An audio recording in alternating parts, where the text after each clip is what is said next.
Sometimes we have distorted predictions. God designed our mind to be able to process a potential outcome. That is something that other creatures don't necessarily have the ability to do. We have the ability. That is a God design. Having God's DNA in us, He gave us a fraction of who He is and His ability to see from the beginning and the end. And He allowed us to be able to project with our thoughts, what could the potential outcome be if I XYZ? Thankfulness, the gratitude helps us. I believe the 10th leper actually was made whole physically and spiritually because he returned and say thank to Jesus. God is in charge of the content of my life. So the biblical gratitude, right, shows that you don't just reflect on the positive assets that you have and give God glory, but you also thank God for what He hasn't given you. But then faith, what faith does for us, it is faith that keeps us in the workshop. While God is working in us, it is our belief in the things of God. It is our acceptance and obedience to the things of God that help us to remain connected with Him. But I said, Christ says we must abide in Him. It is by faith that we abide in Him. But understand, it's a process.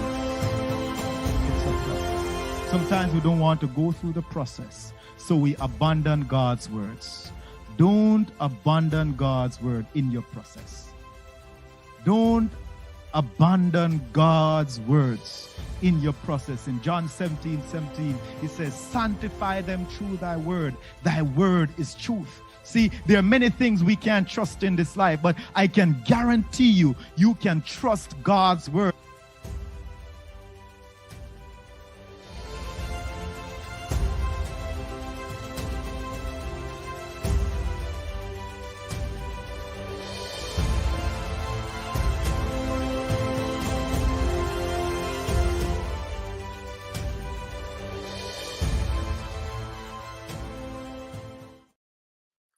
Well, hello. And we are back with this month's episode of Zoom Hope Live. It is such a joy to be able to be here with you on another week as we enjoy what is in store for us today. And I know what is in store. We're going to have great discussion. We're going to have wonderful interaction, and it's going to be dealing with the issues that matters to you, your family, and your community. So welcome again to another episode of Zoom Hope Live, and today is going to be awesome. You know what you need to do. Follow us, please, on Facebook, Instagram, Twitter, and don't you forget to do it. We need you to be a part of the Zoom Hope family. So please remember, this guy, he likes you a lot. Subscribe. So subscribe. Please subscribe to our YouTube channel so that you can get the latest feed as soon as we go live. We want you to know, and whenever we have new things on our social media pages, we want you to be first to actually log into those and benefit from the gifts that we have for you. Now, of course, we want you to know that today it's all about you. We plan the program with you in mind. Of course, we have wonderful panelists that will just be so informative. I know that.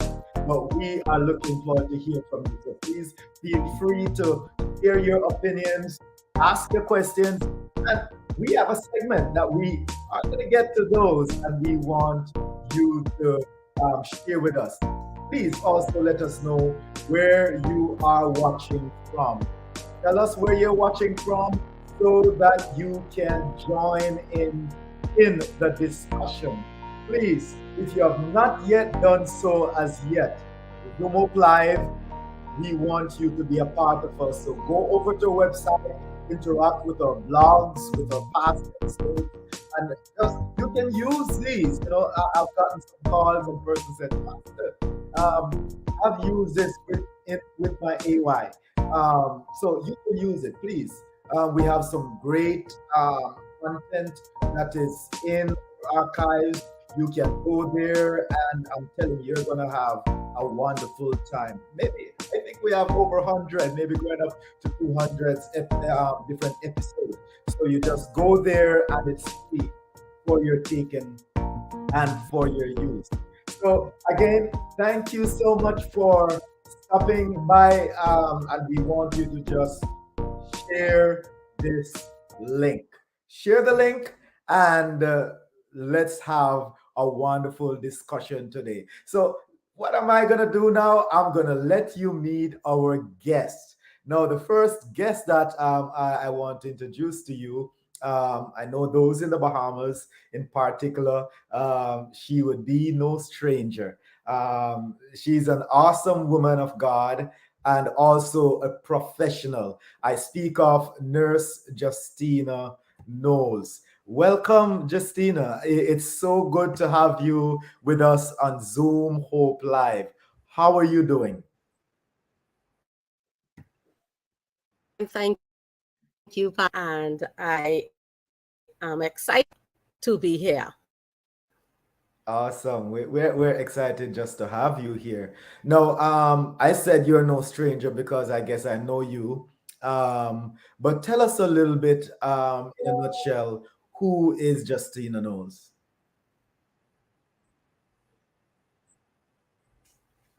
Well, Justina Knowles is simply a servant of the living God, a person who is committed to sharing Jesus wherever I go. I Yes. am associate professor at the Nursing and Allied Health Professions at the University of the Bahamas. I enjoy teaching, and Yes. I'm happy to be. Awesome. Thank you so much. Thank you so much. It's great to have you. And we're looking forward to have a wonderful discussion on the other side of the break with you.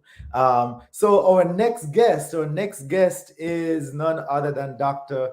Patricia Henry. Now, I tell you, I met this wonderful woman a few months ago, and I'm telling you, she's a blessing not only to me, but my entire family.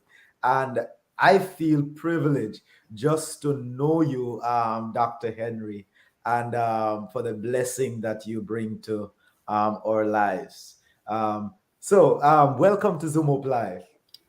Thank you. I'm happy to be here. Awesome, awesome. Now, tell us a little bit about who is Dr. Henry, and then we, of course, after that, we are going to a real good discussion.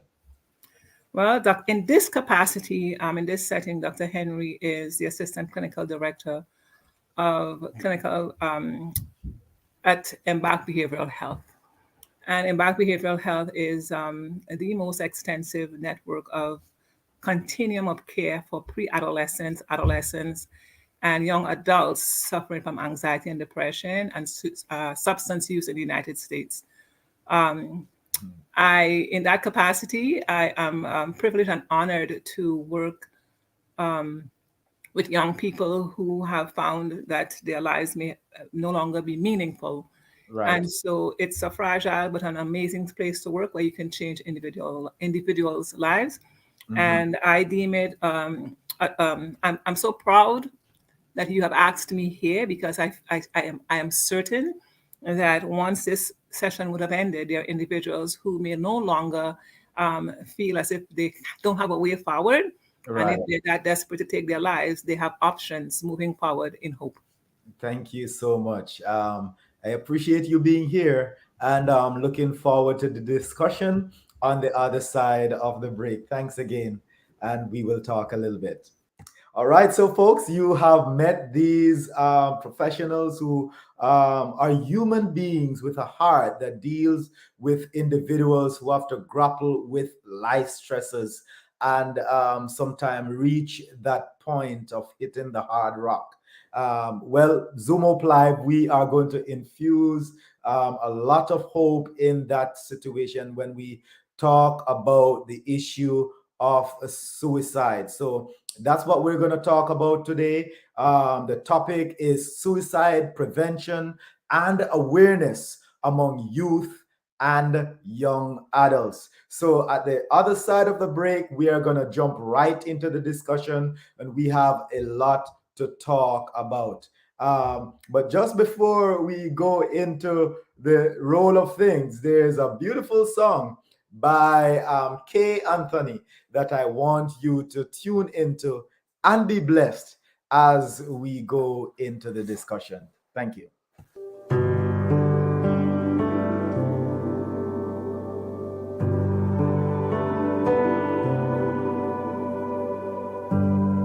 I pour my oil on your feet, anointing the one who's anointed me.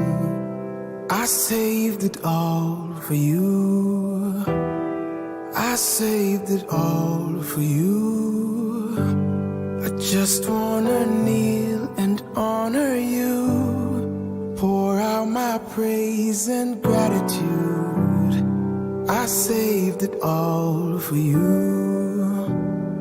I saved it all for you. Seasons come and go, but I can't let go of this moment, holding you so close, telling you how much you're worth it.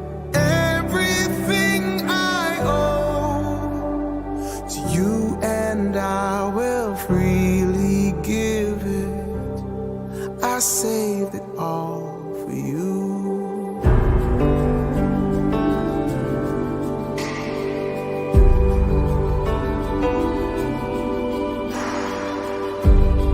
I wanna make your memory of people that loved you with everything. I saved it all for you. I saved it all for you. All my affections not for sale. Jesus, you have it, always will. I saved it all for you. I saved it all for you. Seasons come and go, but I can't let go of this moment, holding you so close, telling you how much you're worth it. Everything I owe to you, and I will freely give it. I saved it all for you.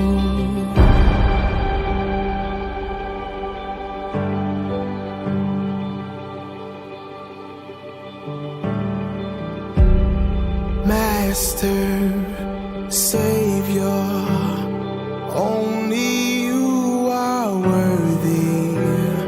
I'll put no one else before thee, for thee.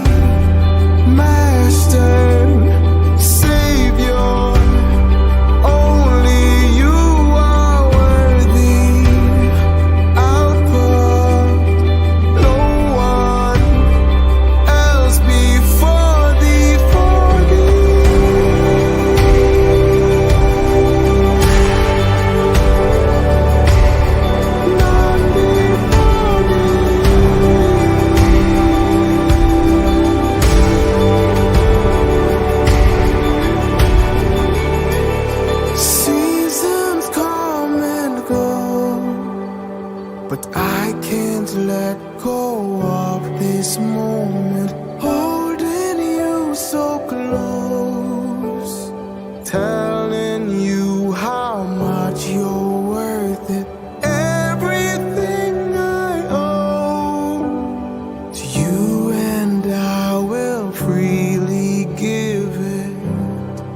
saved it all for you. I saved it all for you. I saved it all for you.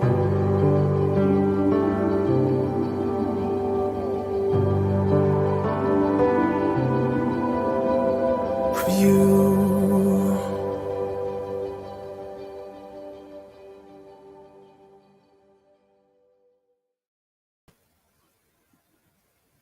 Wow, wow. I saved it all for you.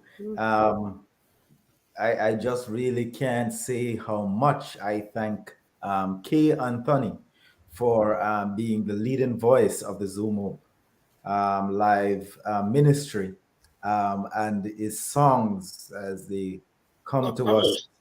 It's always filled with so much blessing. And I hope you were blessed today. Now, we're going to jump right into the discussion. And the first question I would like for us to grapple with, it's a myth or a fact. I know, and then we will look at some statistics. We're gonna try get this out of the way. I'm gonna make a statement, and you tell me if it's a myth or it's a fact, and discuss a little bit on it. People who are faith-based does not suffer from suicide, ideation, and depression. Um, you may begin, Dr. Henry.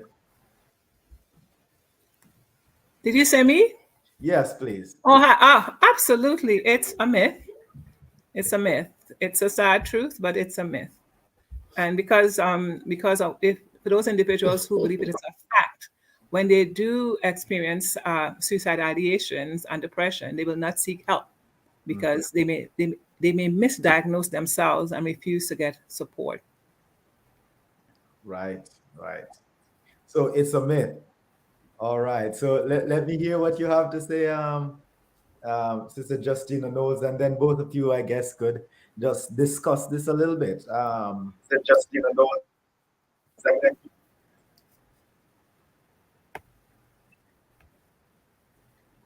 Can you hear me?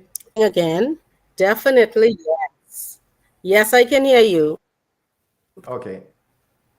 Can you hear me? Yes, we can. Go ahead.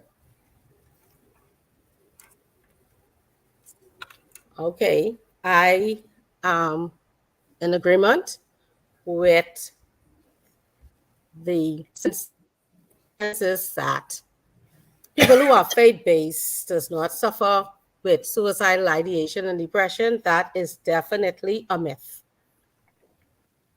Yeah. Yeah, you're free. You know, those of us who know, Mm-hmm.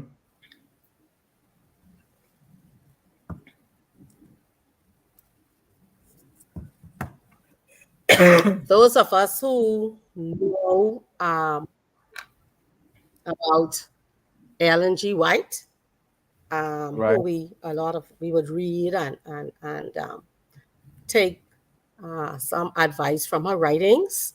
Right. Even she spoke of seasons of depression, you know, and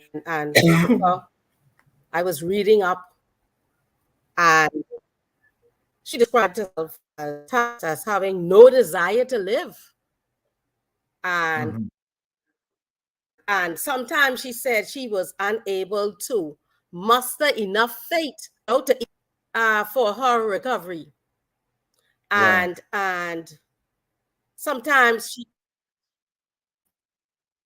felt so depressed. And we know that a servant of God was committed to the work of God. Yes, she was. However, there were various causes for this depression. She lost her children, then she lost her husband, and we know that reaction depression is simply our reaction to the loss of something tangible. So we, as faith-based persons, we lose families, right? Family members. Some Right. of us lost our jobs, you know. But yes, we are faith that not us. Thoughts of Right. hopelessness or uh, not feeling well and so forth. And I Right. think beyond that is because we are faith based, we feel a bit shy or embarrassed to really come out Mhm. and speak to our feelings of depression. So definitely suicidal ideation, the thoughts of trying to end your life. Definitely a lot of persons, they don't even wish to Right. utter those words. But yes, yes, It's yes, there. we all faith-based persons can also have those feelings. So that's definitely a myth. Thank you. Thank you. Go If, if, ahead, I, Dr. if Henry. I may jump in,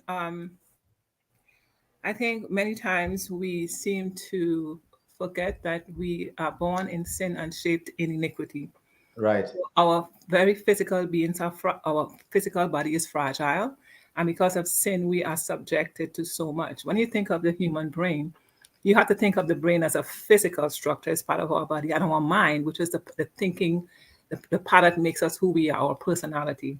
Right. Because our physical bodies can fall to sickness, cancer, and diabetes and hypertension. Mhm. So the physical part of our mind, which is the brain, does suffer illness as well. And even though we may be Christians and maybe believe in God, we have to accept that there is sin in this world. And the idea of depression really is a biological phenomenon that may come into being due because of maybe a biological predisposition, because family members may have, parents or grandparents may have suffered from depression. And also the idea that there are times in our lives when we go through very dire situations. Right. And the idea that we do not have sufficient psychological energies to hold ourselves together. And what may be enough for me to walk a path and say, okay, yes, this is a sad experience. Like when I lost my mom, there are Mhm. individuals who may go through those same situations and may become depressed. And so I think that the first thing we have to acknowledge is that not just that we can become depressed, but the idea of why do individuals become depressed, and that is because we are born in sin and shaped in iniquity. Our bodies are frail, and there's an imbalance when we are severely sad. And the idea of being depressed is not just being helpless, but depression is really based in hopelessness, meaning that there is no way out of this situation. And so Right. if there's no way out, then I might as well take my life right now. Okay. And when we look at the biology of suicide, depression, which leads to suicide, or anxiety can also lead to suicide. What Right. we would find is that there's an imbalance in the brain of neurotransmitters such as serotonin and dopamine. When you Right. have that imbalance, that is why you need medication to help with it. So Yeah. that's a piece of the biology to understand that we can all fall, Yeah. become subject to depression, Mhm. which Yeah. leads. Yeah, I appreciate the interaction that both of you gave, because and Justina said something earlier that person might become embarrassed, and I believe you echoed back the same thing, Dr. Henry, which led me to, to really think of it, that it might be true to say, and of course we're going to go into some statistics after here, that more persons within faith community are suffering from suicide ideation and depression more than we know, because persons might just trying to maintain that stoicness, or I am faith and God is good, while there are real issues that individuals are facing that are unresolved. And as you said, there becomes that imbalance, and it's not treated in any way, and it can lead to suicide. So let's look at this, and Pastor Roberts, Natalie Roberts, make this comment. Say at the end of the day, we are all so we all have human experiences, and that to me is profound. Is that whether or not we are in faith, we will have this kind of experience. I don't want to talk too much, but even as I think about Jesus's temptation in the wilderness, and listen, it was just coming out of Up from me. the baptism, and the moment he was there, that was the escape that Satan was presenting to him with all the agony that he was going through in that period. Okay, so let us look a little bit about some of the facts and statistics. What are some of the leading causes of suicide among youth and young adults? Please share some facts and figures. I would say that when you look at suicide and depression, or depression and suicide, what the research is consistent with is that there's a lack of connectivity, a lack of connection. At the base of it is a lack of connection. The research is consistent with over the last, I would say, from 2009 to maybe 2021, the rate of suicidality has gone up by 40% in young people. And it's not that it is in a specific category. It's not that it is with boys or girls or people who are using drugs or people who are promiscuous or people who are in the LGBT community. We are seeing a rise across the board with all teenagers, all young people. And at the base of it, Pastor, it is a lack of connection. The idea is that there are several reasons why there's a lack of connection. And in the clinic, what we have found is that many times to children, when they have difficult moments, whatever it may be, let's say friendships, relationships, what we have found is that there's no one to connect with, and we call it co-regulation. If I am feeling down and I feel sad, I can speak to my husband. I can speak to my sisters. The young people right now, because, and this is such an evolving thing, because of the preponderance of social media, two things happen in social media. One is that it causes the individual to isolate. So God created us to be in community and to connect with each other. And the idea that we spend so much time on our phones causes the individual to isolate. So when a person may be having a difficulty, right, feeling as if they're hopeless or helpless or they're ugly or they're not smart or they're dumb, all these things, and they're by themselves, there's no one to co-regulate with to tell them, hey, no, you're a smart girl, you're beautiful. They are by themselves, and then they go on social media where there is so much whitewashing of what beauty really is, that they begin to look at themselves and see themselves as less than, not as smart, not as beautiful. And because they're by themselves, they have no one to co-regulate with to elevate them, to help get rid of those negative distortion. You have these negative cognitive distortions that is so prevalent in people who are depressed. And it's something that we work with, all the time. So I guess coming back to the question, the lack of connection with other individuals is at the base of depression and suicidality, beginning with our relationship with parents, within the home, and in the wider community. So as difficulties arise in life, we have no one to co-regulate with.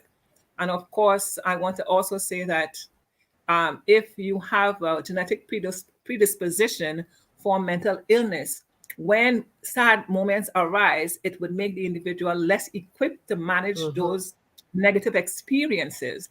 And so we need the psychological energies to keep us whole and together. And then, Pastor, if you're in a community where, and I'm from Trinidad, and I'm saying this with all love, I know that in the developing nations, mental health isn't such a prominent thing.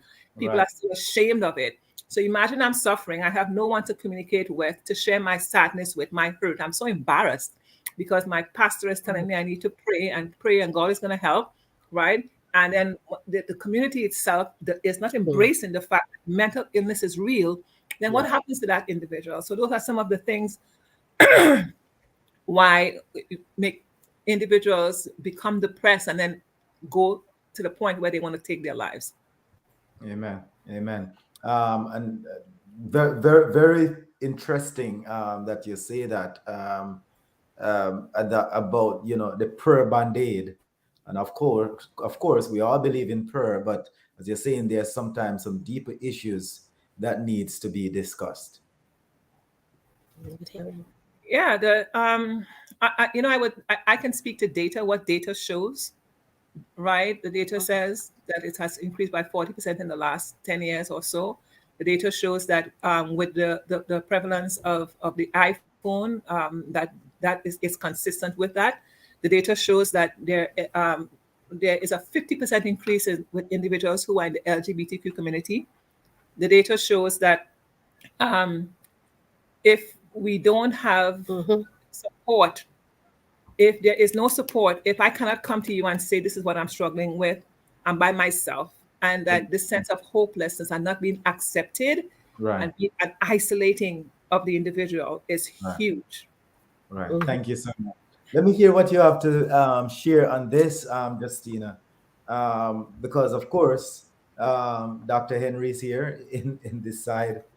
Yes, it's a reality.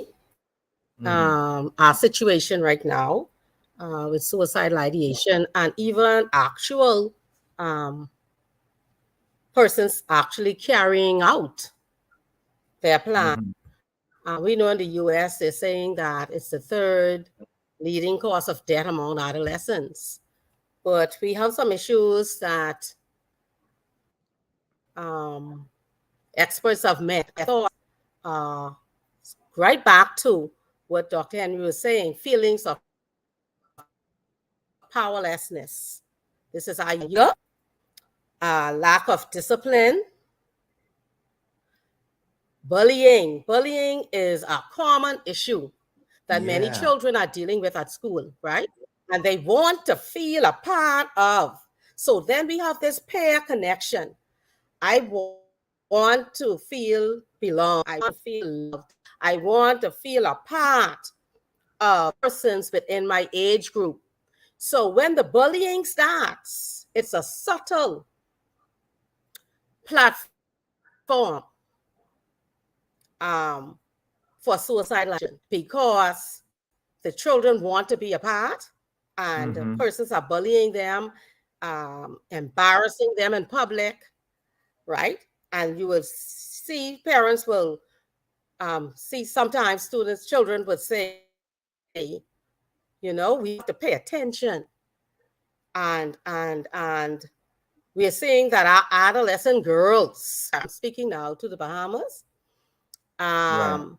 they're crying out for help because a lot of them are now cutting, what we call that cutting process of slicing, cutting, and feeling better after doing so. And it's being used as a way of coping with trauma, home situations, mommy and daddy, anxiety, and of course, we cannot leave out depression. So even family crisis, deterioration, children are no longer seeing that every day, based on separations. And what we like to do is we tell children, you sit in the corner and speak when you are spoken to. And I call you. But what we fail to recognize is that these young people have issues just like us. Adults, we're trying to figure out how we can pay the bills and this and that. But we think that because our children, automatically, they ought to be okay. Yeah. And also some other common methods here is hiding firearms. But between 2010 2000 to 2013, they're saying the most common methods was hanging, which was 55%, firearms 13%, fall 6%, overdose 6%, and use Yeah. of any other sharp instrument 6%, and even drowning, yes, even drowning 2%. But what I think a lot of persons are not taking into consideration is what we went through the last 2-3 years with COVID. And children have lost their family, they have lost their mother or their father or both. I have a family who they had 8 persons living in one house, and the house is just sitting there. Why? The 8 persons have died. Wow. What are we doing with children who have faced crisis? We had Hurricane Dorian, right? Persons have Right. lost family members. Before we got over that, boom, here came COVID-19. Friend in school, mother, based on from COVID-19. Crying and trying to figure out how am I going to survive without my mother. So I think COVID now has given us Yeah. extra push, so to speak, for lack of a better word, based on what they have COVID. And we are social beings. We know that we interact and all of that. COVID has taken them out of the classroom. COVID has distanced us from interacting the way that we normally do. Yeah. And just last evening, Pastor, Right. last evening, going home, a student who's graduated now, she called me crying. She says, I need some urgent help. Just last evening, I need help immediately. So I said, what? She said, my son, my baby, my 22-year-old son has not eaten for 12 days. We can't get him to eat. He's losing a lot of weight, and he's very weak. I said, can you get to him? She said, if he knock on the door, he'll open, but he refuses food. I asked her, does he drink water? She said, yes. Now he drinks a lot. We can live for a period of time with just water. So I said to her, Wow. 12 days. After 2 weeks, we had trouble. I said, so this is the 12th day. Have to get him just last evening to the hospital. I asked her, what is it? Did you talk? She said, he refused to talk. The only thing he told them, Pastor, was, I'm figuring it out. Wow. What's going on? So the police had to be called, of course. The ambulance, because he refuses to go to the hospital. So I said, call the ambulance, and you can accompany him in the ambulance, because we have to make sure that he got into accident emergency to deal with his situation. And this was just last evening. Yes. So all right. So we have to be able to pick up. Mm-hmm. Right. So it's a reality, and most of what both of you have shared so far, of course, I can see that happen across the spectrum, but it's heavily detailed to youth and children. When we think of young adults who are now venturing into trying to make life, as it were, in relationships, and some of those relationships don't work. Tell me, what are some of those new issues that comes in the life of young adults that many times influence this kind of thinking or depression, etc.?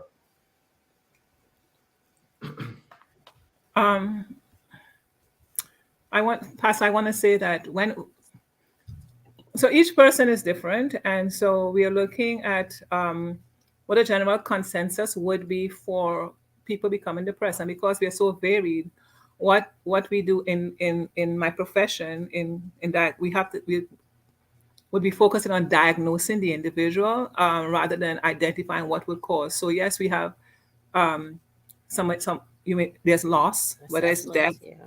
or a job or a friendship, any type of loss that is significant to the individual, right?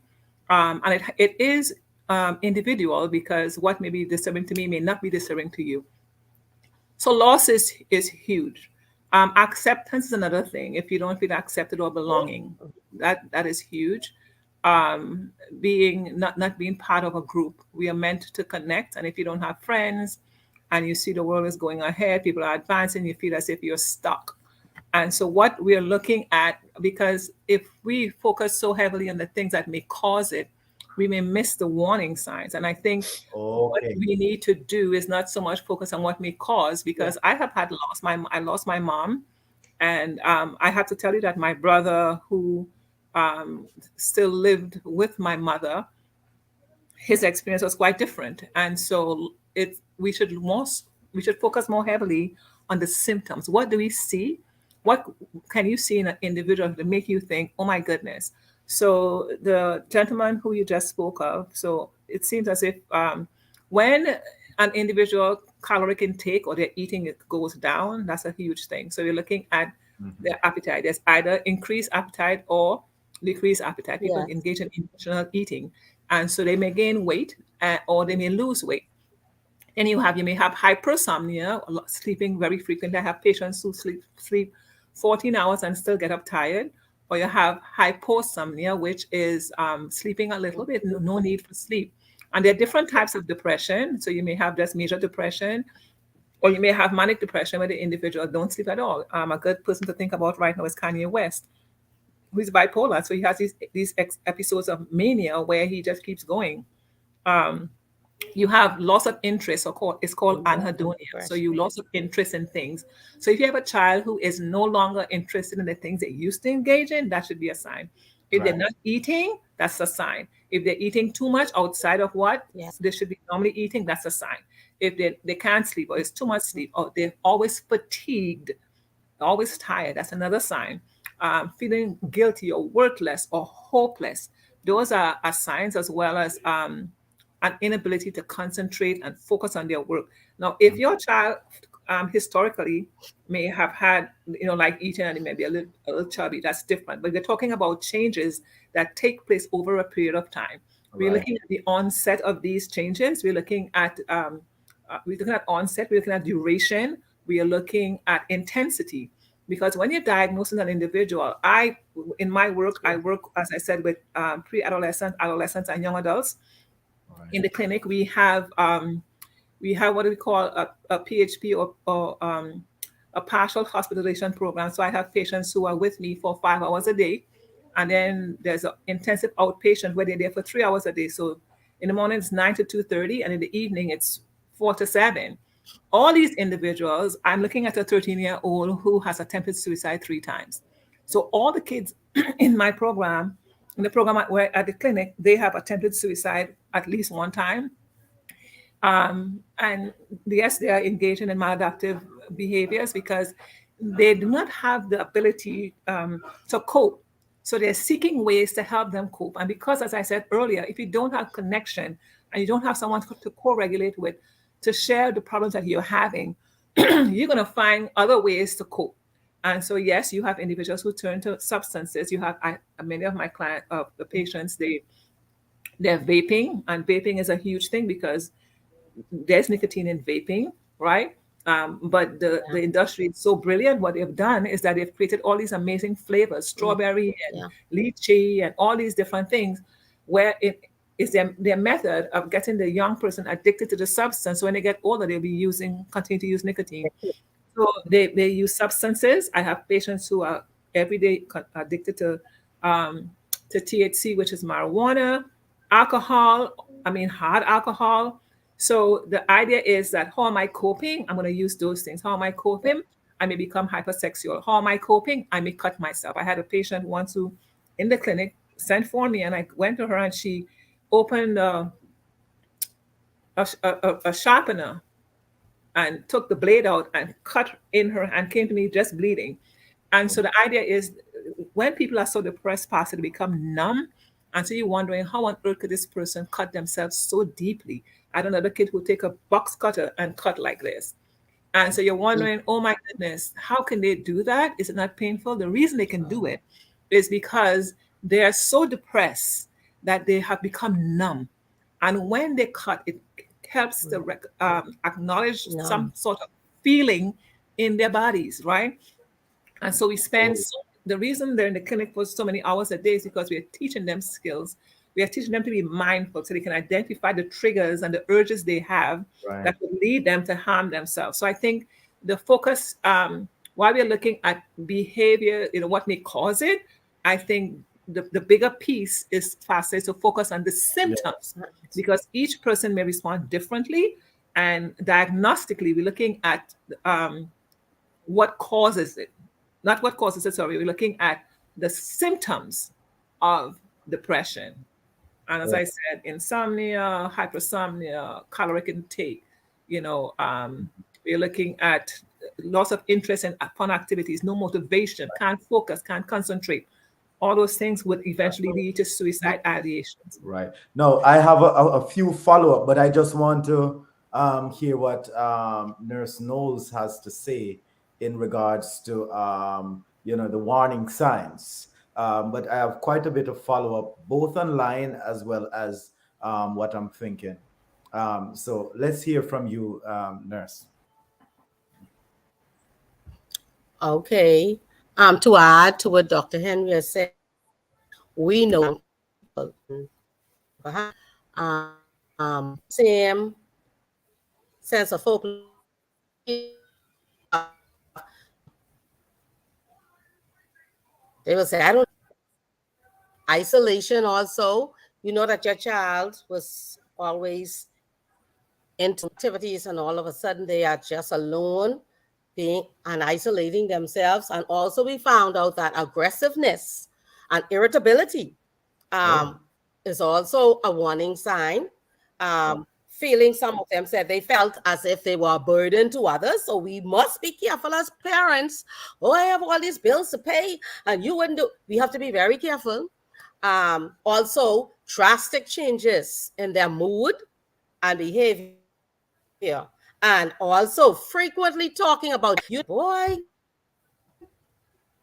Anyhow, I just feel like once one young person said they feel as if they wish that they could have died and going through passes and then they come back to life. And I'm like, no, honey, that is impossible, but they frequently talk about death. And we talked about the self harm of cutting. We have that, beyond in the Bahamas, engaging in risky behaviors. And doctor said some like alcohol use and all of that. And even making funeral arrangements, giving away things. They're giving away everything. And when they make this suicidal threat, they may say, I feel like dying. Or, I just help. And we just pass that by. But these are warning signs. And also a big one is, and I'm finding this often when talking to young people, is negative view of themselves. You're having a conversation, I can't do it. I don't think I have that in me. I'm so tired of this one. They're talking to you, right? In a general conversation. But we are missing these little things that they are saying. And when we really try to handle it, beyond, it's just outside of ourselves. So we need to attention to every single thing that they say, and not take anything for granted, because usually what statistics have shown is once a person say that they are going to try suicide or they want to kill themselves, they go through that, and eventually one day they may just try it.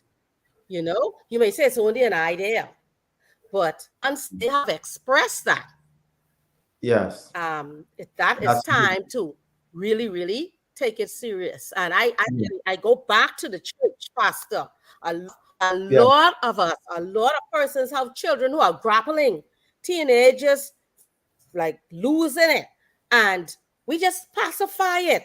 We pacify it and we cover it up until It's too late. something big It's too late. happen. So we have our situation here in the Bahamas, and we Yeah. understand what is going on, and hence that's the reason why programs like this is very important, because a parent or a relative may say, "Oh, I heard Susie said, I took it for granted." Yeah. You know, Right. and making of their will. I had a nursing Yeah. student who I had to move off the ward because she said her mother started sending her all these WhatsApp, showing her the will and everything. And once I don't let anything rest once I see these signs. So I just called the relative, and she yeah. had to come off her job, and I told her to get home to that mother right away, get the police, and deal with it immediately. We cannot take anything for granted. Amen. Thank you so much. Very interesting, very compact. And just spilling back, I guess I could just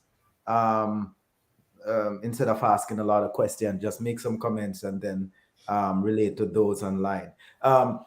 So the idea of, I say, persons making their will, giving away stuff just casually, things that were of value, they're just handing out. So that's a warning sign. I think that's power packed. Talking about persons making little comments that say, "Hey, I'm tired of life," etc. These are good warning signs. Here are some others that were shared. Natalie says a deep sense of despair. Grace said they start comparing themselves with what they see online. Um, these are, oh yeah, non-conforming sexuality, domestic violence. These are things that happens in Definitely. individual lives that we can say, hey, and they're going along trying to grapple with it. What's there? To talk about some other things that might perpetuate it: financial stress, parental pressures. Here's a question. Um, and this is coming from Dorissa Dorset. What type of adaptive measure, and I believe this is to you, Dr. Henry, do you recommend in your clinic to help these individuals to cope? But both of you could share it. We'll start with you, Dr. Henry. Thank you for the question. That is an excellent question. And at Embark, it depends on the level of acuity that the patient presents with. And the reason I'm saying that is because at the clinic, we have what is called the partial hospitalization program. And that is that they're in the clinic for 5 hours every day, Monday to Friday. They're there that long because they need to be monitored and to be taught different skills, which I'll get into in a minute.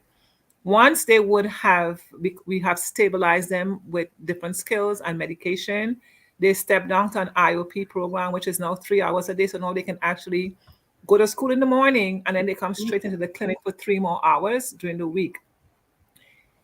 Sometimes kids are they've attempted suicide so many times and their maladaptive behaviors are so harming that we have to put them in a residential program. So they actually live. It can be a short-term residential program for 3 months, or a long-term, which is like 6 months. And this means that they wake up in the morning and they're constantly being monitored, and they have therapy, and it's very involved. We use three therapeutic modules to support these children. One, the biggest one we use is dialectical behavioral therapy. Dialectical behavioral therapy was developed by Marsha Linehan, a psychologist who was herself mentally ill.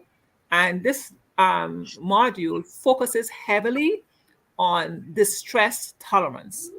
If you find an individual who is suicidal, it means that they're so emotionally distressed that they can't tolerate it and they will take their lives. So we teach them skills that would help them to manage the distress.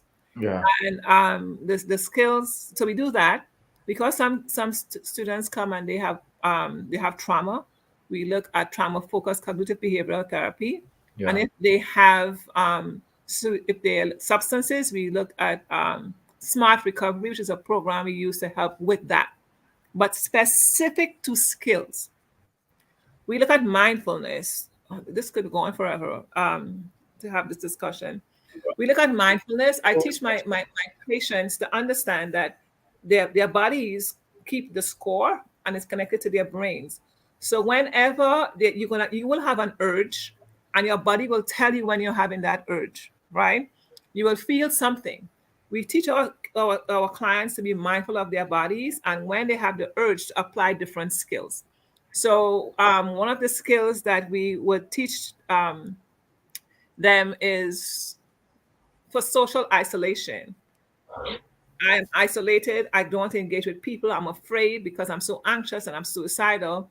So we teach them the give skill. I mean, these are all very involved, Pastor, but to make it short, Yeah. the give skill, how do you engage with a person and don't feel anxious where you want to just take your life? I had a patient who would come to the clinic and she would go and hide into the cupboard. She would literally go in a cupboard and hide. I had to sit on the floor and coax her out. And so I taught her the give skill, which is having a gentle presence, showing interest in a person when you're talking to them, validating the individual. Um, the fast and the E is an easy presence. So if you put those skills in place, then you can engage with a person without feeling anxious. Right. For the suicidal ideations, we look at self-soothe. When you feel so distressed, you want to take your life, we talk about TIP. And TIP is TIPP. And TIP is, the T is for temperature. If you were to so you splash your face with really cold water, and what it does is it cools the nervous system. Or you can engage the I is intense exercise. So if you exercise a lot, you get the natural endorphins going, so your mood lifts. Pace breathing, you take deep breaths and you breathe out slowly, so it calms the nervous system. We teach, and this person who asked that question, you can reach out to Pastor. I can speak with you in more detail, because understand that when the kids are with us, they're with us in the PHP program 5 days a week, 5 hours a day for 8 weeks. Right. And we add medication management on top of the skills.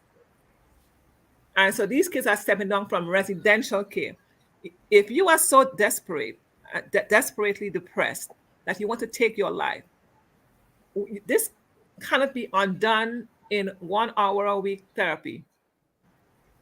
And that is why I'm saying, I mean, I can go through these skills, but this person, I can speak to you directly because there's so much that we do. But let me just say that we use dialectical behavioral therapy, which is the main, for adolescents, which is the main approach we use for helping people manage distress. Yeah. We will make the connection. Yeah. They will make the connection. As a matter of fact, someone said to me, Pastor Roberts, when we were looking at this topic, and she was assisting in pulling it together, and she said, Larry, this can't be a one-time program. It has to be more than one parts. But let me hear what you have to say, if you have an input on this here, Dr. Knowles, and then I'll go into some other areas. I saw some other comments that I want, and questions that I want to get into. Okay, there are many treatments, but it's dependent upon the severity and the ability, right? Everyone has limits. So you're planning on dealing with this situation within the patient's ability to cope. But first and foremost, we do a thorough psychiatric evaluation. You're looking at the signs, the symptoms, assessing them, the whole thing. That's a whole long assessment. I would label with that. And then we get a lot of information from that. But what we also do, and I know Dr. Henry does probably do the same thing, we have something that we call cognitive behavioral therapy. And this is, the patients would learn, the children, they would learn how to automatically identify negative thoughts. They learn how to recognize their thoughts, how these thoughts would affect their behavior, and they are given what we call homework, extensive homework. They are given like different topics. They go and they do their research and they come back. But cognitive behavioral therapy focuses on understanding the thought process, what that person is going through. And they are in different group sessions and also individual sessions. Also, um, we monitor them continuously, like Dr. Henry was saying, and we remove all potentially hazard items from them. So they are on camera always. And Right. if they are depressed, of course, you have antidepressant medication. If they are bipolar and we notice that they're exhibiting these symptoms, then they have what we call mood stabilizers. And if it's beyond that, then they may have some medications that we call antipsychotics. And they are visited frequently by the physician and they are in their group therapy. So we do a lot of psychotherapy, whether individual, group, family, supportive, and Right. we try to get them to be able to speak about it. So they have like a classroom setting that the psychologist leads, Yeah. and that's just some of the Therapist. Yeah. management that we do. And not everyone is in hospital. We have Right. continuing counseling and assessment center that does their supportive group, etc., family Yeah. therapy, and all of that. That's our outside um, Right. agency to help persons. So everyone is not literally admitted to be in an institution. So we just manage according to the The signs situation. and the symptoms of what is being presented. Yes, sir. Right. Thank you so much. Very insightful. And I am happy that even as listening, and maybe it's because of a bias, um, in listening to both of you as you share. Sorry. You did not just jump into saying, okay, we have medication, psychotics, etc. But you talk about caring for the individuals, creating space and avenues to do relational intervention, which I personally believe is a primary way, because many times it's because of lack of proper relationships or damages in relationships that can lead to these areas. Sorry, Sharon said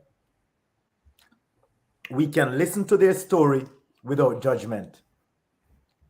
Yes. And I believe that goes a long way. Thanks so much for that, Sharon. Many persons just need that air, need someone to listen as they talk, and not so much to be given. Oh man, I can't believe you're thinking that way. Well, why would you want to kill Mhm. yourself? You're rather than listening, you know, let the person talk about it. And there's some level of insecurity and anxiety also in families that hear that from Mhm. their children, from their spouse, from their significant persons within their scope. um, I'm going to kill myself.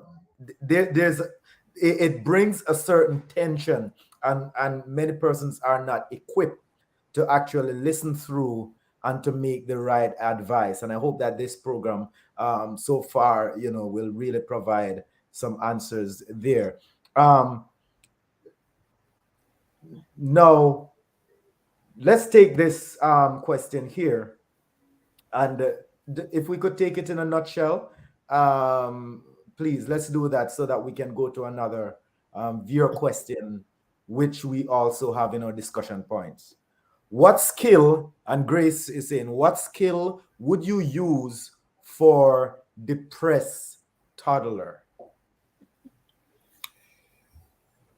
Very, very That's interesting. it. Yeah, that's interesting. I would say in therapeutic interventions, working with children who are that young, the best approach has always been play therapy. And play therapy allows you can have structured play therapy, or you can have free play.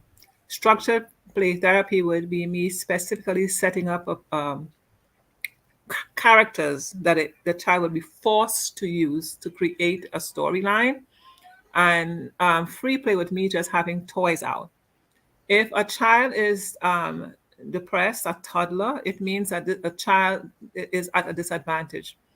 This child would not have not developed the necessary verbiage to express themselves. They would not have developed an understanding of their emotions and their body. So it would be difficult for you to actually speak to that child in a way that would come naturally to an adult. I would suggest, if it's a boy or girl, I would suggest creating stories around the topic. So, for example, if the child is, let's say you said a depressed toddler, I would probably get some dolls and make up a story, and with a mommy and the doll, the mommy and the child, and have the child be the child and the mom be the other doll. And I would say, "Oh, mommy, hi! I think you look sad today. What is happening? Oh, well, sadly is not because I'll tell you something. Part of my job, I do neuropsych assessments, and I would ask a bunch of questions, and I pull data out of it. And so people speak from their experiences. A toddler isn't so sophisticated to lie and make up stories. So you play with a doll and you say, "Hi, mommy, how are you today? Mommy thinks you look sad. Are you feeling sad? Oh, I'm not. I'm feeling sad because I didn't have my sandwich. Really? Well, would you like a peanut butter? Whatever." So you use something that a child can identify with, that does not feel threatened by, because they aren't in a sterile environment. You're playing with dolls, right? You can even use trucks if it's a boy. Oh, this is a big truck. I wonder how this little truck is feeling today, And so you use toys to get the child, because that's what professionals do. And as a Wow. parent, you can do the same thing, right? Use toys to get the child to express themselves because they don't understand their bodies yet, right? In therapy, when we meet with the clients, I say, we do check in every time. And I wanted to say this as the nurse was speaking, can't remember your name, can't remember, but every time the clients come in the morning, we do a full assessment because they're suicidal. So we need to know how many hours of sleep they had. Did they have any active suicidal thoughts during the night? Did they have any urges? How desperate these urges were? Did they try anything? We do that assessment. With these little kids, we can't do that because they don't have the words, right? So play is the best intervention to get them to actually speak. So if I was a mom and my child was in that state, or I had a niece or a nephew, I would use toys to get them to say those things, because you can't go and ask a child, "Are you sad today?" Right. You wouldn't get much out of it. Right. Wow. I believe all of us can agree with that. I hear you agreeing throughout, uh, Nurse Knowles, as it relates to play therapy Yes, and that definitely. long way. You're sharing. No, I said yes, definitely. Play therapy, because of the child's age and they're unable to really express themselves effectively. The play therapy, the only thing that we make sure that the person who is engaging in the play therapy is an expert in that particular area. So we're not going to have any hiccups because the person has been trained and understand exactly what they are doing. Right. Thank you. Thank you.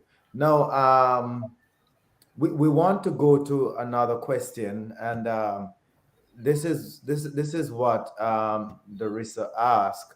How can the church be a part of the coping mechanism for these individuals? What role can it play? I want to extend this a little bit more, and ask us to discuss the role of the family, the church, and society in reducing the risk of death by suicide among youth. We could start with you, Justina, and then we'll go to we'll just take the concert then to Dr. Henry. Go Okay. ahead. Yeah. All right. First and foremost, I say to persons, be genuine. Find a way to let that person recognize, it's the family, recognize that you really care about them. That's your family member who is going through this. Talk about, let them talk about their feeling, and let them know, I'm concerned about you. I'm concerned about how you feel. Tell me what is going on. We have to learn how to use what we call therapeutic communication and not non-therapeutic communication. And if, especially, I know our psychiatrists always say, when the person say that they want to kill themselves, you turn around and say, oh, you're gonna go to hell. From the church. A lot of persons answer it by saying that if you kill yourself, you're not gonna go to heaven. No, we have to be very careful, in the way, that we answer them. I'm on your side. We'll get through this together. I'm here for you. Your life means so much, and you have to find things to say to them, to encourage them, to recognize that Mhm. life is working. And we are saying that Christian persons, so we can just even, not just scriptures, but when we give scriptures to them, we need to be able to live Yeah. what we preach. You have some young people will say, Mommy always in church, you all don't know her. When we go home, she does this, she does that. So you need to be genuinely interested, in your family, caring for them. We can do the preaching, we can do the talking, but we have to do also the life living. And Right. we know 2 Timothy 1:7 tells us that God didn't give us a spirit of fear, but a power of love and of a sound mind. We need to band together as a society and manage this suicidal reality together.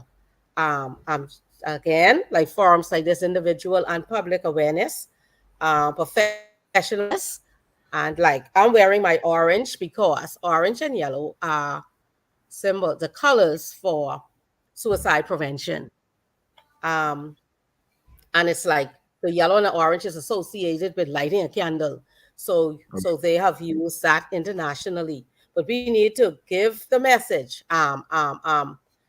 and let them know, church, no matter what we face, God has not lost control. It may seem, as if life is too chaotic now or Right. uncertain, and you understand, but God remains steadfast and strong. We need to be able to teach our children about God's love, from day one. And we get a lot of problems, Pastor, and I will continue to say it because we talk the talk, but we do not walk the walk.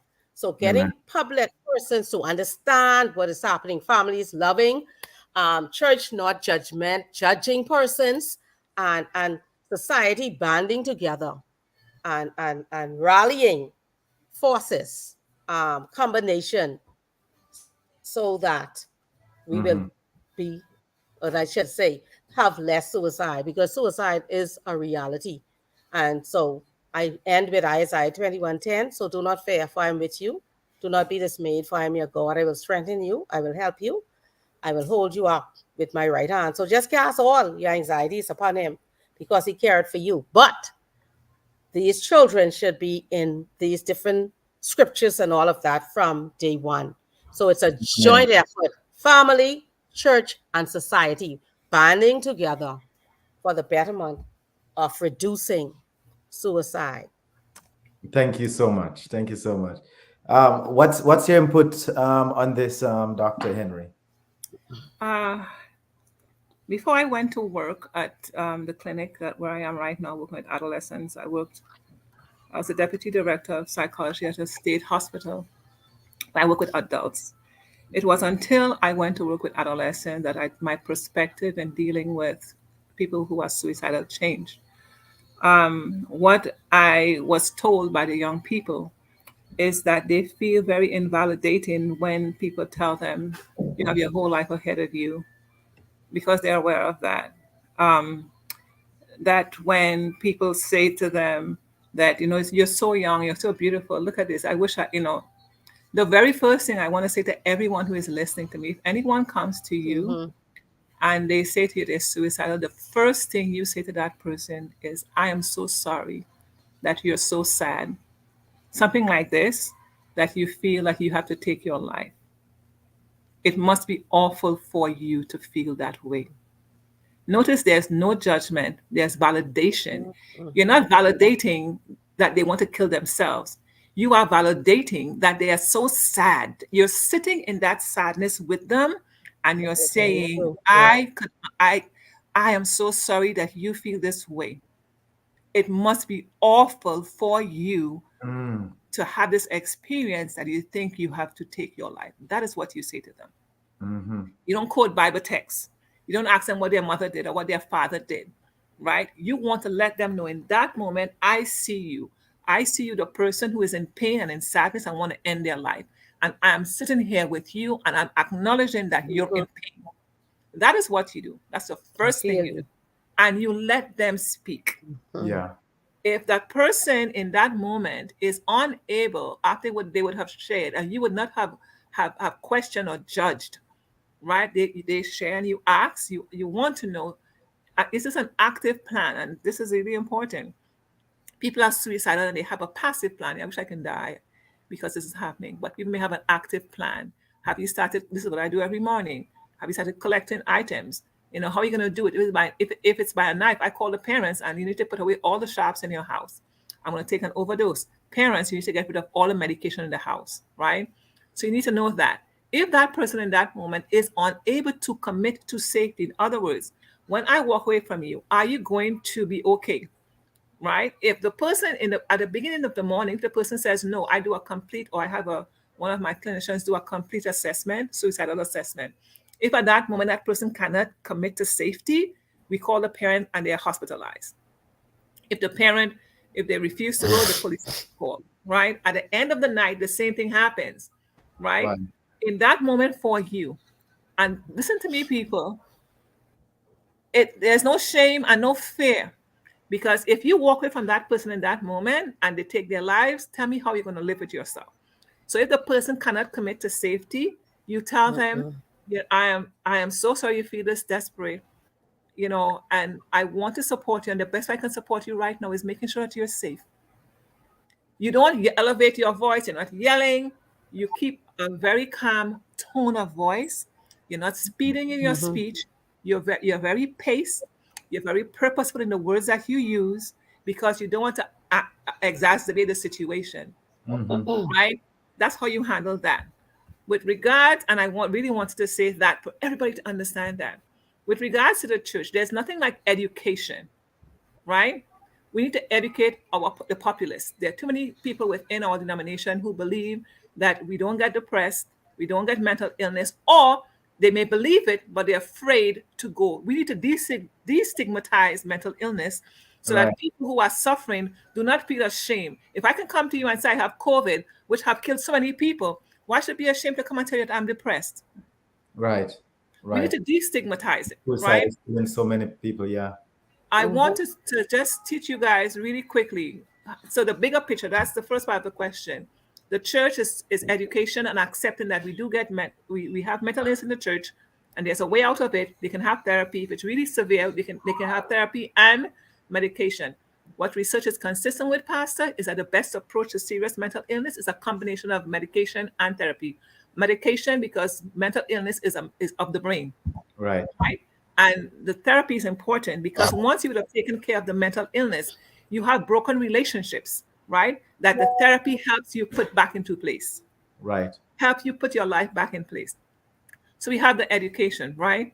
Now, with regards to the family, research is consistent with the type of relationships that we develop in childhood, our primary caregivers, our parents, and our step parents, or whomever is in the home. Those relationships set us up for life with how we engage with individuals and how we manage stresses in our lives. If children are never given the chance to process difficulties. They never learn to be adaptive in their functioning. And as they get older, when stressors come in their life, they don't know how to handle it. And when you're unable to manage the stress in your life, you turn to maladaptive ways. You have all these negative cognitive distortions about yourself. And if I have these negative thoughts about myself, then I'm going to feel negative about myself. And if I feel negative, my behavior is going to reflect it. And I'll begin to ruminate on that. In other words, think about it all the time. And that's what leads to suicidality. So listen, the word casa, we're all aware of the word casa. It's a Spanish word for home. If you look at casa, I want you to remember that CASA, pass and all time is going, but casa, seek Right. commitment.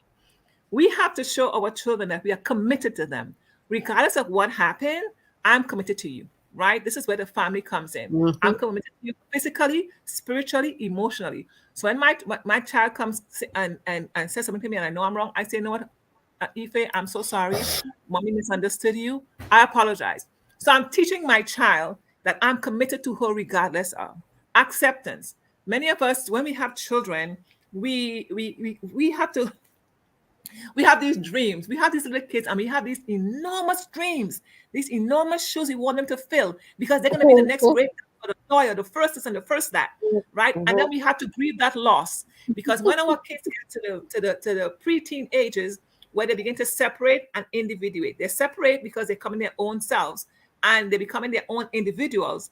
They have different dreams and they may not be as smart as you thought they would have been, or they may have a different dream for their life.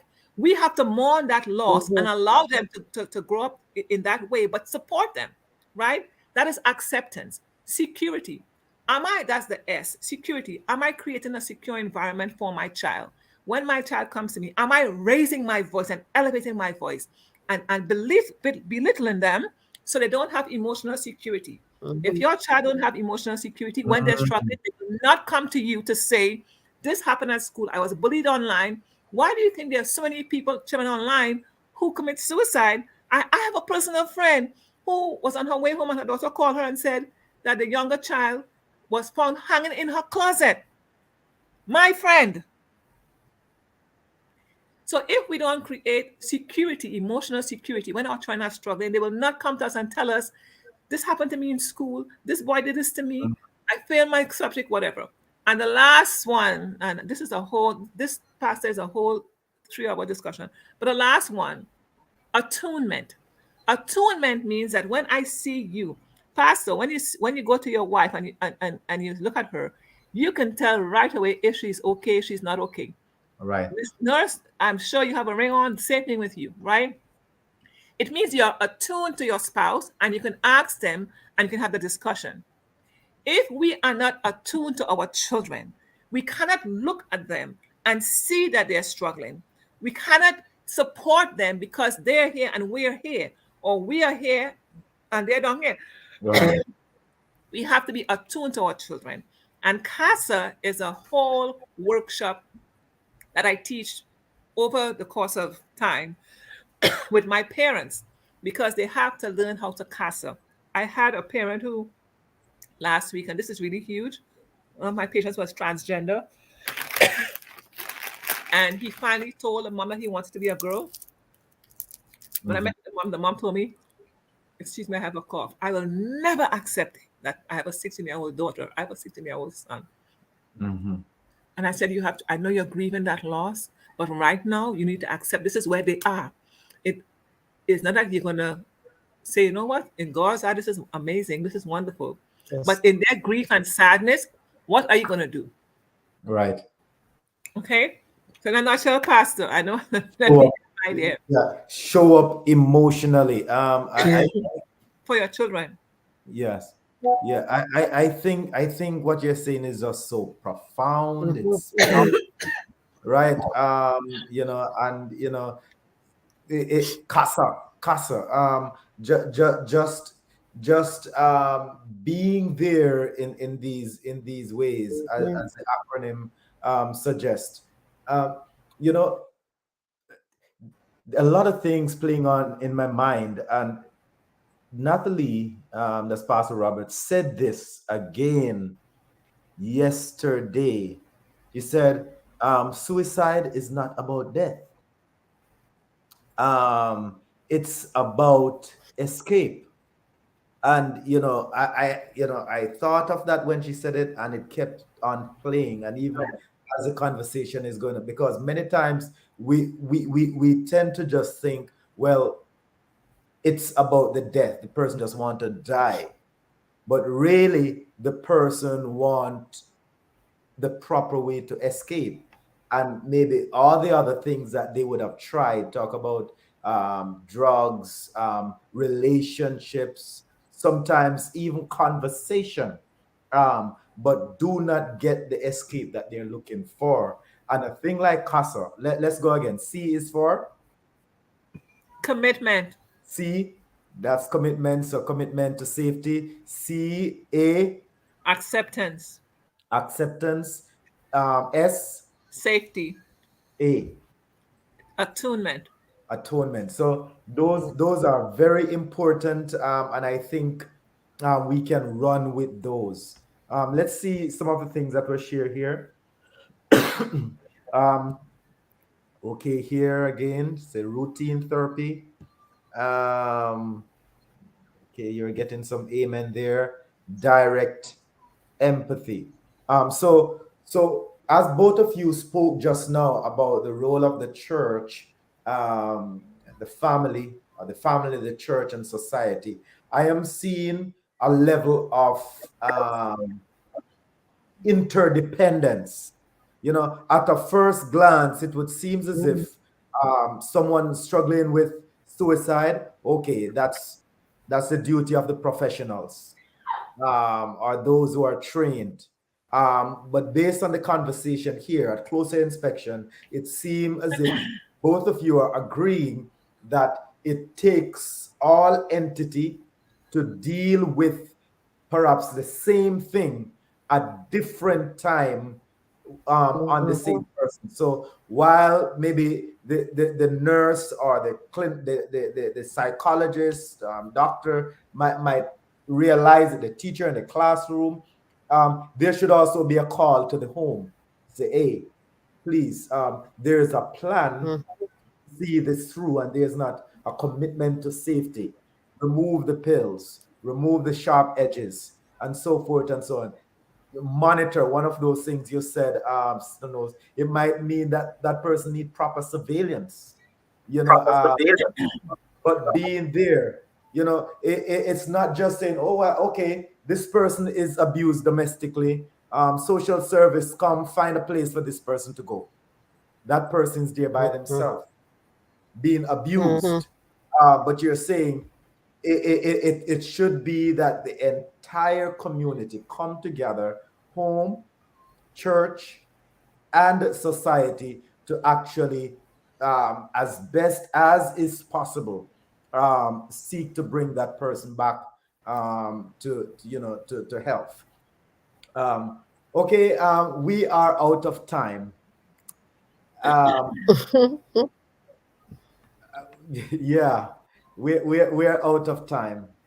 But can you give a message of hope to youth, to young adults grappling with suicidal thoughts? And listen, we're gonna take it intergenerational even at the end. Just human beings on a whole. Um, and we'll start with you, Nurse Knowles, and then we'll go to Dr. Henry. You're breaking up, Pastor. I did not hear the question Okay. Oh, clearly. it's on the screen. Give a message of hope to the youth and young adults grappling with suicidal thoughts. Okay. All right. Um, first of all, we know that it's not significant to you. You may have feelings of suicidal thoughts, but we are here genuinely. We want to assist you. We want to listen to you, and that's why I keep using the word genuine. Our interests have to be genuine. There is help for you. There is also professional help. There are persons who are trained in this area. Dr. Henry brought a very significant point, Pastor, and I am so happy she did. We have a lot, help me, Holy Ghost. We have a lot of our young people grappling with this same-sex orientation, and because they are in the church, they feel as if they are not going to be accepted. And listen carefully, everyone out here, listen. That is in their mind, and that is tripping them right up. So we need to understand what we are dealing with. I had a friend whose son told her that, and she said, I will never ever accept that. He's not alive today. All right. So we have to, and no one knew anything until his friends started to talk about it.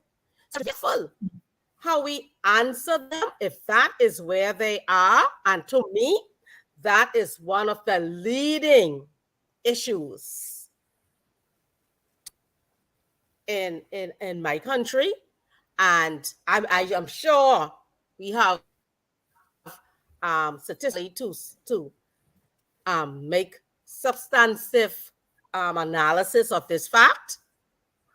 But when these children go through different stages and phases, we ought to be educated ourselves. We ought to be able to understand. I sometimes ask, when I listen to stories, I ask, did they go through a child psychology course? Do they understand? Do they keep updated with current based information to recognize what these children are actually going through? And the police has told us that, these media considerations, we don't know what the children are watching. And they are trained or being taught how suicide is to be done through TV, movies, advertisement, and they even have suicidal chat rooms, right? Instructing them on methods. So the children are faced today with so much snares of the enemy that we did not have when we were growing up. So we turn around and say, we're dealing with a generation of vipers. When in my day, I couldn't do that. Listen, we have to forget all about our day. Bring the Bible to them, yes, but listen carefully to what they are saying. And if we listen to them, I can sit down and listen to them talk all day.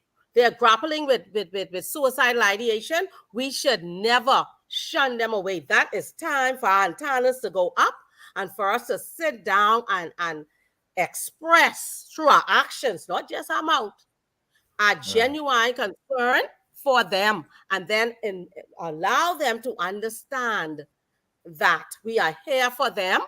We still love them. We love them no less because they're thinking of suicidal thoughts, but we must know the referral system also, because we are not to take anything for granted. We know that most suicidal persons don't really want to die. They just sometimes want to end their pain. And about 80% of the time, people who kill themselves, they have talked about it before, and persons just leave it alone. So I will end with saying that we just need to show, not just talk, but we must show love towards our children. They're grappling and they want to find out. And if we are not going to do it, they're going to take it from others. 20% of us will have a suicidal, some suicide within our immediate family, and 60% of us will personally know someone who died from suicide. So let's share the love. I'm not just with talk, but with action. Thank you. Thank you so much, nurse. Thank you so much. A message for the young people, anyone listening, because he said extended to everyone, because every life is valuable. I would like to say that you're not here by chance, that God has placed you here for a purpose. Your life is purposeful. We are told that in Jeremiah 29:11, God tells us that He has a plan for our life. And the plan He has for us is to give us hope and a future. So God has an amazing plan for your life. It does not matter how mammoth you may think that plan is for yourself, the one that God has for you far surpasses that. Mhm. I know that you're in pain. Anyone who is suicidal is in pain and they're struggling. It's not just in their mind, they're in pain. There's physical pain as well. My suggestion would be for you to find someone that you can trust to talk with, someone who is willing to listen and who can support you. Because right now, in this moment, you may not feel as if life is worth living, it might be hopeless. But I want you to think of one moment in your life when you thought it was worth something. And I want you to hold on to that and speak to someone. There always is hope. And I am desperately sorry that you may be feeling this way. And I would like to make myself available for anyone, Pastor, who may be struggling right now. This is my area. I work with suicidal young people and young adults every day. And I want to say to you that there is hope, because when my patients discharge, I'm so happy that they're in a safer place and that they can manage their emotions and life. They have found that life is indeed worth living. And if I can support you with that, I'll be happy to do so. Thank you. Amen. Thank you so much. In the US here, it's 988. I think I have that. That's 988. Not if we could get the outline for the Bahamas, we could share that. Um, I really appreciate so much just the thoughtfulness, the level of empathy that I hear as both of you shared. Um, Not just that you have friends or close individuals who you know would have suffered through depression, anxiety, even suicide, and families that would have gone through that, and also dealing with persons on a daily basis. And that was one of the things that struck me a few months ago, even though I did not approach you, Dr. Henry, at the onset, was when you did that presentation by church with our youth. And you spoke about the realness of the issue, in that children who we expect to just be enjoying life are really grappling with this. So Zoom Up Live is really grateful to the depths of our hearts for you to consider to come on this weekend's episode. And and look, we want you to come back. We want to extend this discussion because we want to save life, not just person not killing themselves, but we want to save them from not doing that, and we want them to live abundant, productive life. Amen. Yes, we definitely want that for you, for your family, for your friends, for your peer, because for as much you are feeling this kind of pain, um, there is another escape for you, and some of those have been provided. Dr. Henry has made herself available, so you can send an email to me at zoomoplive.org. The best way to do that, just go to zoomoplive.org you could go in the section for bookings, and right there you could just send an information as if you're booking me, and I'll just connect with Dr. Henry. Now, there were some guests who asked some questions. You can do the same. If you have my number, just connect, or I will reach out so that I can connect you with Dr. Henry, who deals with this every single day. So thank you so much for being a part of the discussion, Dr. Henry and Nurse Knowles. And please don't leave. I would just like to talk with you a little bit in the background after we would have completed the program fully. So please go over to Zoom Up Live and connect with us there, and we will connect you to help.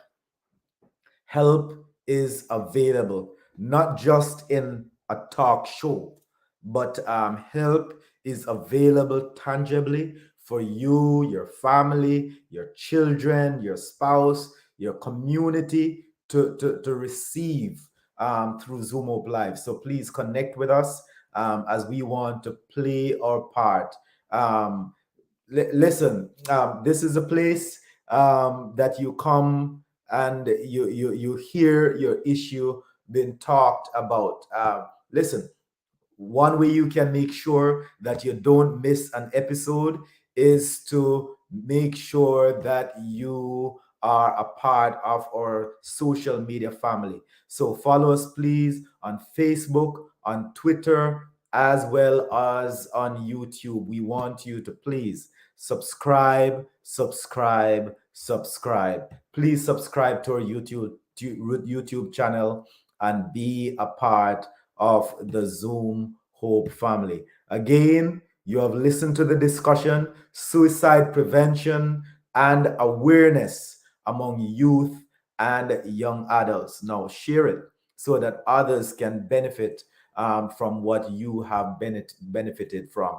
So until the 24th of this month, because we had wanted to have that next episode last month, but the guest could not have made it. So the 24th of this month, we are going to have an awesome discussion with a guy who have been in the trenches, but the Lord has kept him, and he has a story to tell. That's Pastor Aaron Chansey. He has an awesome story to tell. He has a book that tells a story. So much is there for you for that episode. So be on the lookout for that. We're going to share with you as we leave suicidal awareness, and then you listen to Jovan, Everything Lord. And until next time, have a beautiful and productive week. Remember, the Lord loves you and he has a special plan for you.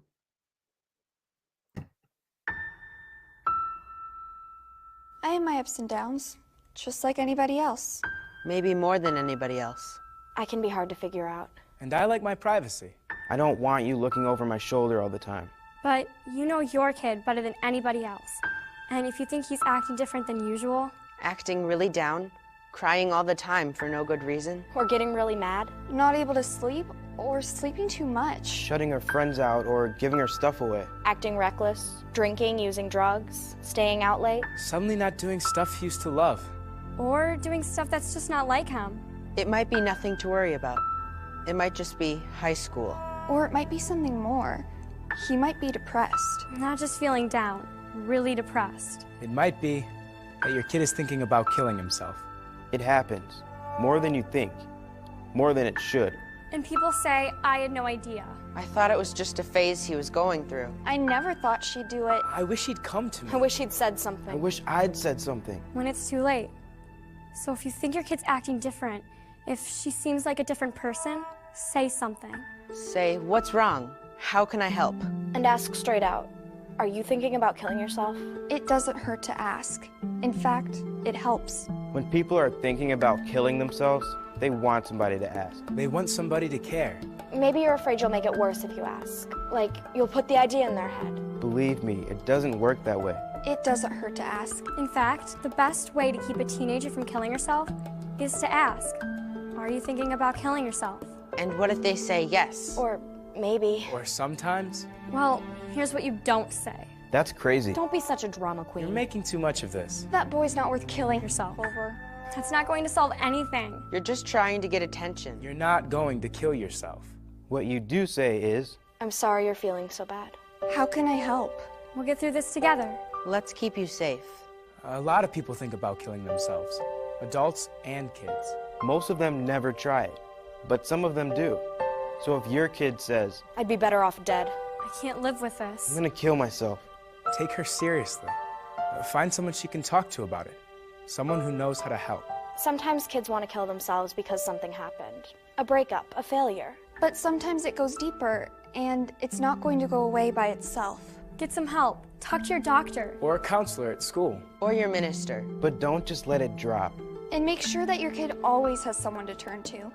Someone he trusts. Make a list together, right then. 3, 4, 5 names. Put a suicide hotline number on there too. Have him keep that list in his wallet, so he always knows where to turn. Make sure your home is safe. If you have pills she could use to hurt herself, lock them up. If you have a gun, don't just lock it up. Get it out of the house. The bullets, too. And one more thing. If you think your kid might be about to hurt himself, don't leave him alone. Take him to the emergency room. Call 911 if you have to.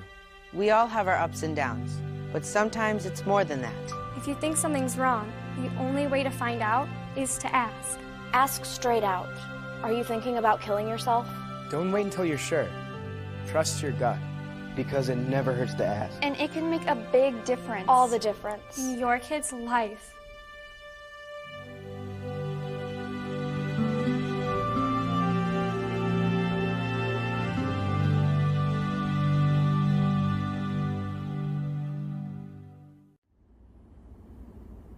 Heavenly Father, we thank you so much for your love, your mercies on our lives. We thank you for providing for us and protecting us. And so, Lord, we surrender our lives, our hearts, our minds, our families, everything, our fears, our anxieties. Lord, we give you all the glory and all the praise. Lord, we surrender everything. In Jesus' name.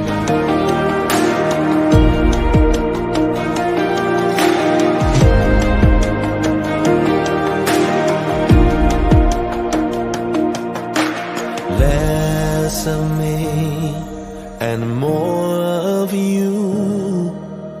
God, my portion, I'm nothing without you.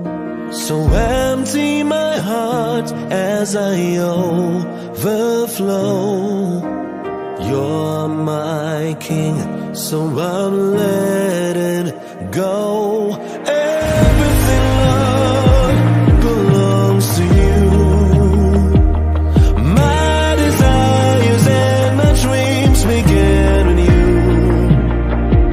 So take my will, my life, it's yours to use. Everything, Lord, belongs to you.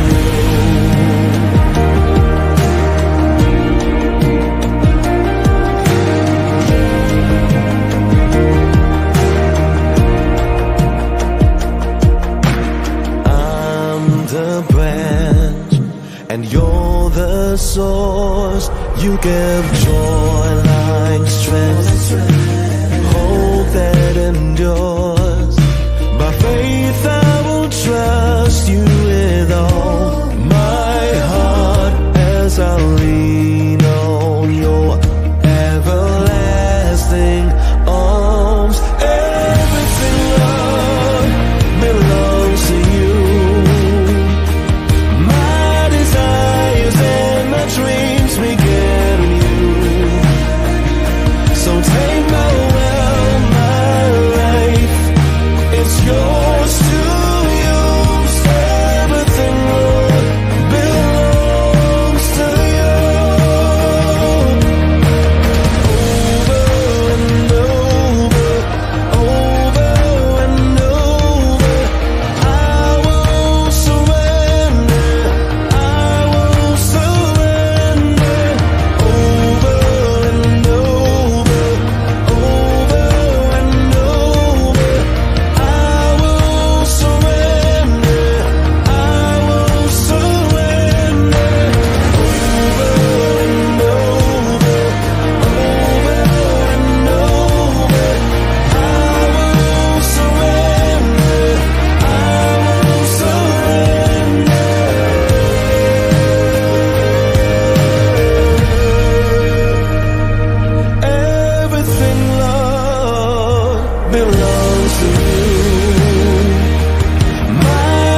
So take my